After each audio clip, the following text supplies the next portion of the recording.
Hello everybody, this is Book Club and we're reading A Story of a Vet and we're on to chapter 12, but I asked you some questions about chapter 11 last time. Let's see how you got on.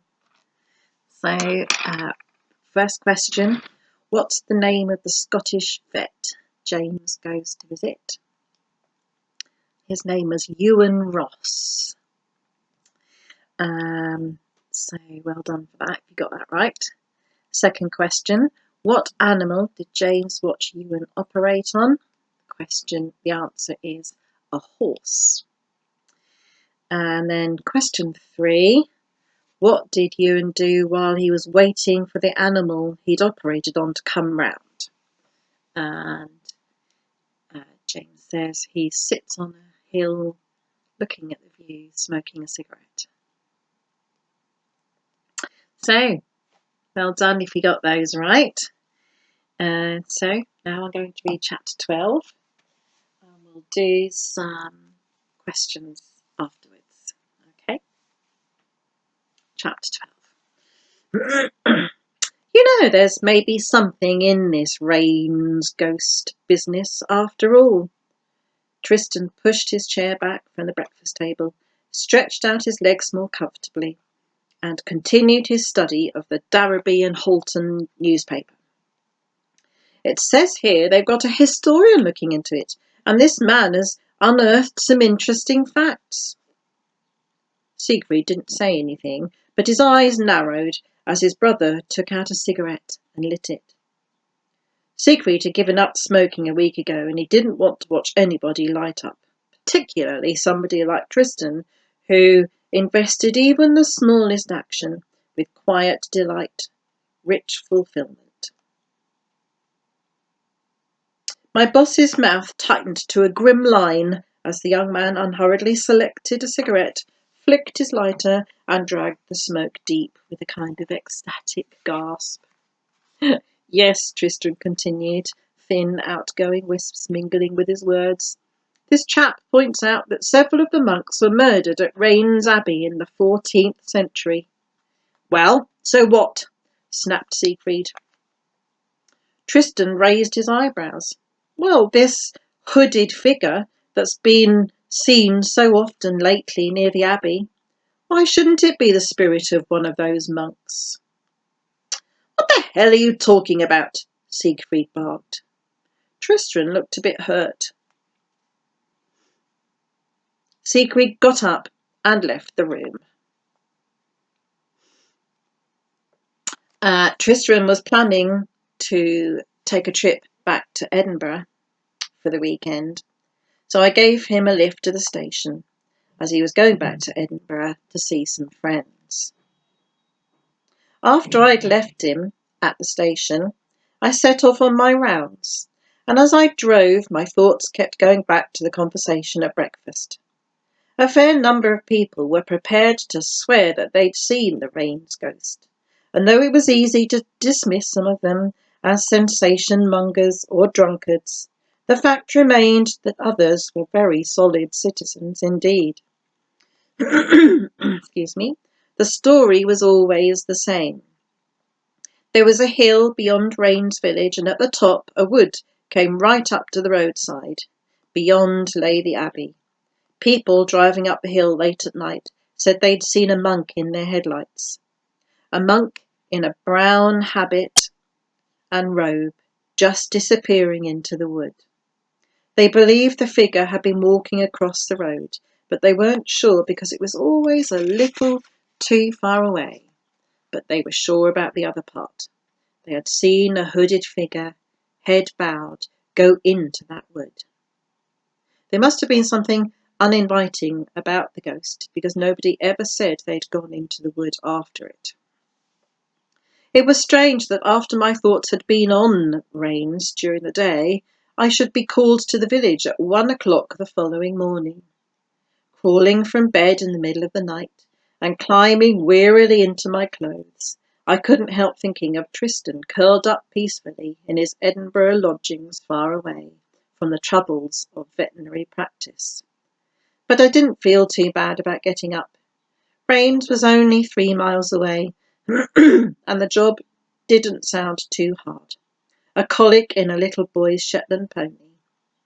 And it was a fine night, very cold with the first chill of autumn, but with a glorious full moon to light my way along the road. They were walking the pony round the yard when I got there. The owner was the accountant at my bank, and he gave me a little smile. "I'm very sorry to get you out of bed, Mr. Herriot, but I was hoping this bit of bellyache would go off. We've been parading round here for 2 hours. When we stop, he tries to roll." "You've done the right thing," I said. "Rolling can cause a twist in the bowel." I examined the little animal and was reassured. He had a normal temperature and good strong pulse, and listening at his flank I could hear the typical abdominal sounds of spasmodic colic. What he needed was a good evacuation of the bowel, but I had to think carefully when computing the dose. I finally settled on 1/8 of a grain and injected it into the neck muscles. The pony stood for a few moments in the typical colic position, knuckling over and sinking down on one hind leg, then the other, and occasionally trying to lie down. "Walk him on again slowly, will you?" I was watching for the next stage, and I didn't have long to wait. The pony's jaws began to champ and his lips to slobber, and soon long dribbles of saliva hung down from his mouth. All right so far, but I had to wait another 15 minutes before he finally cocked his tail and deposited a heap on the concrete of the yard. "I think he'll be okay now," I said, "so I'll leave you to it. Give me another ring if he's still in pain." Beyond the village, the road curved suddenly out of sight of the houses, then began the long, straight climb to the Abbey. Just up there, at the limits of my headlights, would be where the ghost was always seen, walking across the road and into the black belt of trees. At the top of the hill, on an impulse, I drew into the side of the road and got out of the car. This was the very place, at the edge of the wood, under the brilliant moon. The smooth trunks of the trees shone with an eerie radiance, and high above the branches creaked as they swayed in the wind. I walked into the wood, feeling my way carefully with an arm held before me, till I came out on the other side. Raynes Abbey lay before me. Excuse me. I had always associated the beautiful ruin with summer days, with the sun warming the old stones of the graceful arches, the chatter of voices, children playing on the cropped turf. But this was 2:30 a.m. in an empty world, and the cold breath of the coming winter on my face. I felt suddenly alone.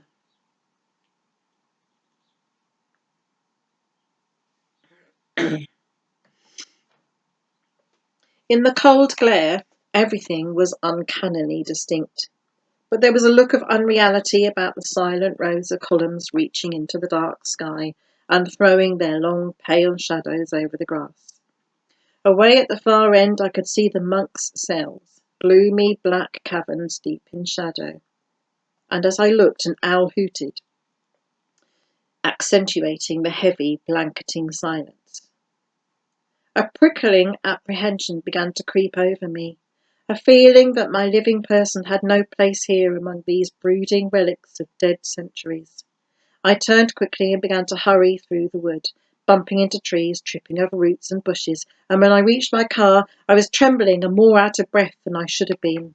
It was good to slam the door, turn the ignition, and hear the familiar roar of the engine. I was home within 10 minutes and trotted up the stairs, looking forward to catching up on my lost sleep. Opening my bedroom door, I flicked on the switch and felt a momentary surprise when the room remained in darkness. Then I stood frozen in the doorway. By the window, where the moonlight flooded in, making a pool of silver in the gloom, a monk was standing. A monk in a brown habit, motionless, arms folded, head bowed. His face was turned from the light towards me, but I could see nothing under the drooping cowl but a horrid abyss of darkness. I thought I would choke. My mouth opened, but no sound came, and in my racing mind one thought pounded above all others. There were no such things as ghosts after all. Again my mouth opened, and a hoarse shriek emerged. Who in the name of God is that? The reply came back immediately. Tristram. I don't think I actually swooned, but I did collapse limply across my bed and lay there gasping, the blood thundering in my ears. I was dimly aware of the monk standing on a chair and screwing in the light bulb, giggling helplessly the while. Then he flicked on the switch and sat on my bed, with his cowl and hood pushed back on his shoulders. He lit a woodbine and looked down at me, still shaking with laughter. Oh, God, Jim, that was marvellous! Even better than I expected. I stared up at him and managed to whisper, But you're in Edinburgh. Not me, old lad. There wasn't much doing, so I concluded my business and hitched straight back. I'd just got in when I saw you coming up the garden. Barely had time to get the bulb out and climb into my outfit. I couldn't miss the opportunity. Feel my heart, I murmured. Tristan rested his hand on my ribs for a moment, and as he felt the fierce hammering, a fleeting concern crossed his face. Oh, sorry, Jim. Then he patted my shoulder. Don't worry. If it was going to be fatal, you'd have dropped down dead on the spot. And anyway, a good fright is very good for you. Acts like a tonic. You won't need a holiday this year. Thanks, I said. Thanks very much. Oh, I wish you could have heard yourself. He began to laugh again. That scream of terror. Oh dear, oh dear. I hoisted myself slowly into a sitting position, pulled out the pillow, propped it against the bed head and leaned back against it. I still felt very weak. I eyed him coldly. So, you're the rain's ghost. Tristan grinned in reply, but didn't speak. You young devil. I should have known. But tell me, why'd you do it? What did you get out of it? I don't know. The young man gazed dreamily at the ceiling through the cigarette smoke. I suppose it's just getting the timing right so that the drivers aren't quite sure whether they've seen me or not. And then I get a hell of a kick out of hearing them revving up like mad and roaring off for home. None of them ever slows down. Well, somebody once told me your sense of humour was overdeveloped, I said, and I'm telling you, you'll land yourself in trouble one of these days. Not a chance. I keep my bike behind a hedge about 100 yards down the road so that I can make a quick getaway if necessary. No problem. Well, please yourself. I got off the bed and made shakily for the door. I'm going downstairs for a tot of whiskey, and just remember this, I turned and glared at him. If you try that trick on me again, I'll strangle you. A few days later, at about 8 o'clock in the evening, I was sitting reading by the fireside in the big room at Scaledale House, when the door burst open and Siegfried burst into the room. James, he rapped out, old Horace Dawson's cow has split its teat. Sounds like a stitching job. The old chap won't be able to hold the cow, and he has no near neighbours to help him, so I wonder if you'd come and give me a hand. Sure, glad to. I marked the place in my book, stretched and yawned, then got up from the chair. I noticed Siegfried's foot tapping on the carpet, and it occurred to me, not for the first time, that the only thing that would satisfy him would be some kind of ejector seat on my chair, which would hurl me straight through the door and into action on the word of command. I was being as quick as I could, but I had the feeling, as always, when I was writing something for him or operating under his eyes, that I wasn't going nearly fast enough. There were elements of tension in the knowledge that the mere fact of watching me rise from the chair and replace my book in the fireside alcove was an almost unbearable strain for him. By the time I was halfway across the carpet, he had disappeared into the passage. I followed at a trot and just made it into the street as he was starting the car. Grabbing the door, I made a dive for the interior and felt the road whip away from under my foot as we took off into the darkness. 15 minutes later, we screeched to a halt in the yard behind a little small holding standing on its own across a couple of fields. The engine had barely stopped before my colleague was out of the car and striding briskly towards the cowhouse. He called to me over his shoulder as he went. "Bring the suture materials, James, will you? And the local, and the syringe, and that bottle of wound lotion." I heard the brief murmur of conversation from within, then Siegfried's voice again, raised this time in an impatient shout. "James! What are you doing out there? Can't you find those things?" I had hardly got the boot open, and I rummaged frantically among the rows of tins and bottles. I found what he required, galloped across the yard, and almost collided with him as he came out of the building. He was in mid-shout. "James, what the hell's keeping—" "Oh, you're there. Right, let's have the stuff. What have you been doing all this time?" He had been right about Horace Dawson, a tiny, frail man of about 80, who couldn't be expected to do any strong-arm stuff. Despite his age, he had stubbornly refused to give up milking the 2 fat, short-horn cows which stood in the little cobbled byre. Our patient had badly damaged a teat. Either she or her neighbour must have stood on it because there was a long tear running almost full length, with the milk running from it. "It's a bad one, Horace," Siegfried said. "You can see it goes right into the milk channel. But we'll do what we can for her. It'll need a good few stitches in there." He bathed and disinfected the teat, then filled a syringe with local anaesthetic. "Grab her nose, James," he said, then spoke gently to the farmer. "Horace, will you please hold her tail for me? Just catch it by the very end. That's the way. Lovely." The little man squared his shoulders. "Aye, I could do that fine, Mr. Farnham." "Good lad, Horace. That's splendid. Thank you. Now, stand well clear." He bent over, and as I gripped the animal's nose, he inserted the needle above the top extremity of the wound. There was an instant smacking sound as the cow registered her disapproval by kicking Siegfried briskly halfway up his Wellington boot. He made no sound, but breathed deeply and flexed his knee a couple of times before crouching down again. "Cush, pet," he murmured soothingly as he stuck the needle in again. This time the cloven foot landed on his forearm, sending the syringe winging gracefully through the air till it came to rest in the hayrack. Siegfried straightened up, rubbed his arm thoughtfully, retrieved his syringe and approached the patient again. For a few moments he scratched around the root of her tail and addressed her in the friendliest manner. "All right, old lady, it isn't very nice, is it?" When he got down again, he adopted a new stance. Burrowing his head into the cow's flank and stretching his long arms high, he managed, despite a few more near misses, to infiltrate the tissues round the wound with local anaesthetic. Then he proceeded to thread a needle unhurriedly, whistling tunelessly under his breath. Mr. Dawson watched him admiringly. "I know why you're such a good fellow with animals, Mr. Farnham. It's because you're so patient. I reckon you're the patientest man I've ever seen." Siegfried inclined his head modestly and recommenced work. It was more peaceful now. The cow couldn't feel a thing as my colleague put in a long, even row of stitches, pulling the lips of the wound firmly together.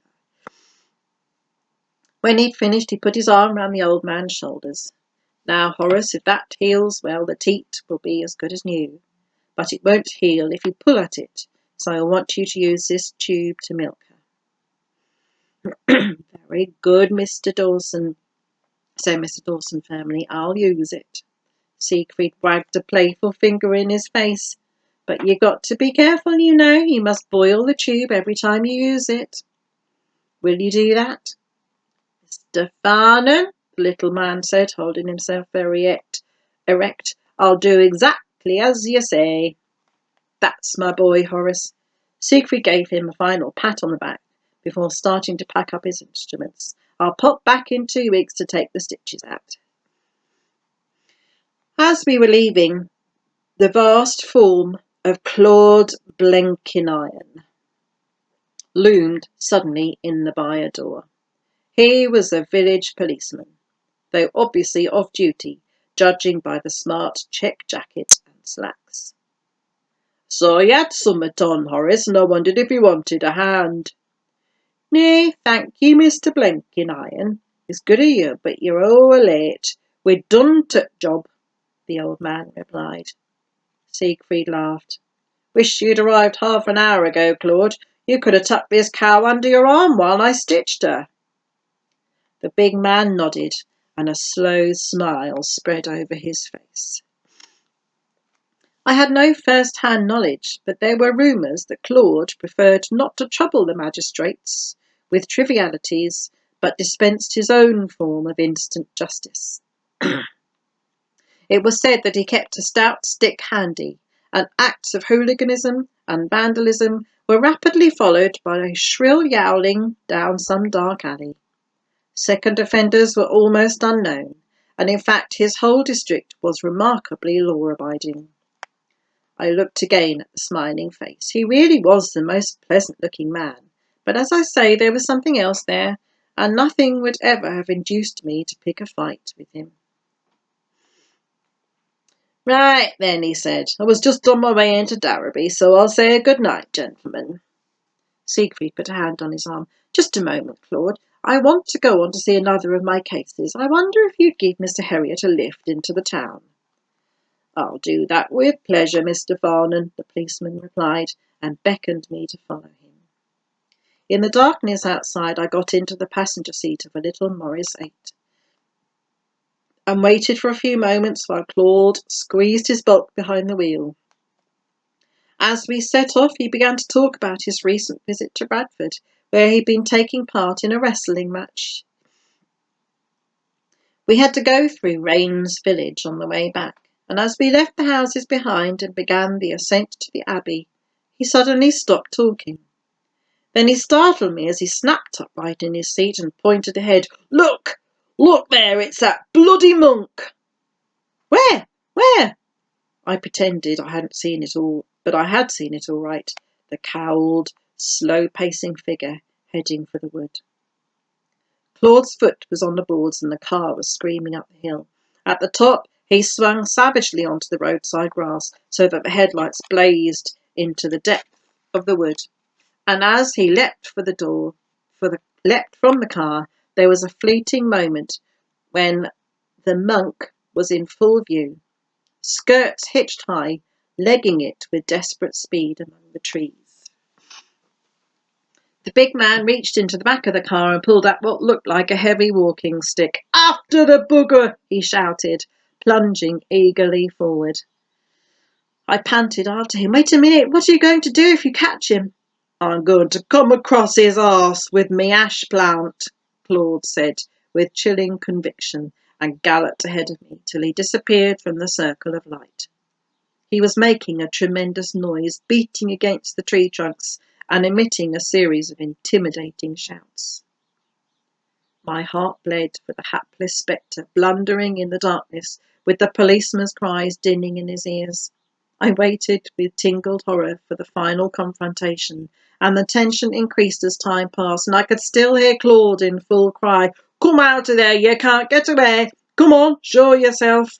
while his splintering blows echoed among the trees. I did my own bit of searching, but found nothing. The monk did indeed seem to have disappeared, and when I finally returned to the car, I found the big man already there. "Well, that's a rum un, Mr. Herriot," he said. "I can't find him, and I can't think where he's got to. I was hard on his heels when I first spotted him, and he didn't get out of the wood, because I can see over the fields in the moonlight. I've had a scout round the abbey too, but he isn't there. He's just bloody vanished." I was going to say something like, "Well, what else would you expect from a ghost?" but the huge hand was still swinging that stick, and I decided against it. "Well, I reckon we'd better get on into Darrowby," the policeman grunted, stamping his feet on the frosty turf. I shivered. It was bitterly cold with an east wind getting up, and I was glad to climb back into the car. It must have been after midnight when I was awakened by a faint scuffling from the next room. Tristan was in pyjamas, and he cuddled 2 hot water bottles to his chest. He turned his head and gave me a single, haggard glance before pushing one of the bottles well down the bed. Then he crawled between the sheets and lay on his back with the second bottle clasped across his chest and his eyes fixed on the ceiling. I went over and looked down at him in some concern. He was shaking so much that the whole bed vibrated with him. "How are you, Tris?" I whispered. After a few moments, a faint croak came up. "Frozen to the bloody marrow, Jim." "But where the heck have you been?" Again the croak. "In a drain pipe." "A drain pipe?" I stared at him. "Where?" The head rolled feebly from side to side on the pillow. "Up at the wood. Didn't you see the pipes by the roadside?" "Oh, of course, yes. They're going to put a new sewer into the village, aren't they?" "That's right," Tristan whispered. "When I saw that big bloke pounding into the wood, I cut straight back and dived into one of the pipes. God only knows how long I was in there." "But why didn't you come out after we left?" A violent shudder shook the young man's frame, and he closed his eyes briefly. "I couldn't hear a thing in there. Was jammed tight with my cowl over my ears, and there was a 90-mile-an-hour wind screaming down the pipe. I didn't hear the car start, and I daren't come out in case that chap was still standing there with his bloody great stick." He took hold of the quilt with one hand and picked at it fitfully. "Well, never mind, Tris," I said. "You'll soon get warmed up, and you'll be all right after a night's sleep." Tristan didn't appear to have heard. "They're horrible things, drain pipes, Jim." He looked at me with hunted eyes. "They're full of muck and they stink of cat's pee." I know. I put his hand back inside the quilt and pulled the sheets up round his chin. "You'll be fine in the morning." I switched off the light and tiptoed from the room. As I closed the door, I could still hear his teeth chattering. Clearly, it wasn't only the cold that was bothering him. He was still in a state of shock, and no wonder. The poor fellow had been enjoying a little session of peaceful haunting with never a care in the world, when without warning there was a scream of brakes, a blaze of light, and that giant bounding into the middle of it like the Demon King. It had all been too much. Next morning, at the breakfast table, Tristan was in poor shape. He looked very pale, he ate little, and at intervals his body was racked by deep coughing. Siegfried looked at him quizzically. "I know what's done this to you. I know why you're sitting there like a zombie, coughing your lungs up." His brother stiffened in his chair and a tremor crossed his face. "You do?" "Yes, I hate to say I told you so, but I did warn you. It's all those bloody cigarettes." Tristan never did give up smoking, but the Rains ghost was seen no more and remains an unsolved mystery to this day. Oh, that chapter makes me laugh. Oh, there's a lot of funny bits in that. Anyway, hope you enjoyed that. And here's some questions for the next time. So, let's go back to when James and Siegfried are looking after the cow. How many times does the cow kick Siegfried? Okay. Second question. Now, what kind of ghost was Tristan pretending to be? And then the third question, where did Tristan hide when the policeman was after him? Okay, good luck with those questions. And we'll do the answers next time. Okay, bye-bye for now.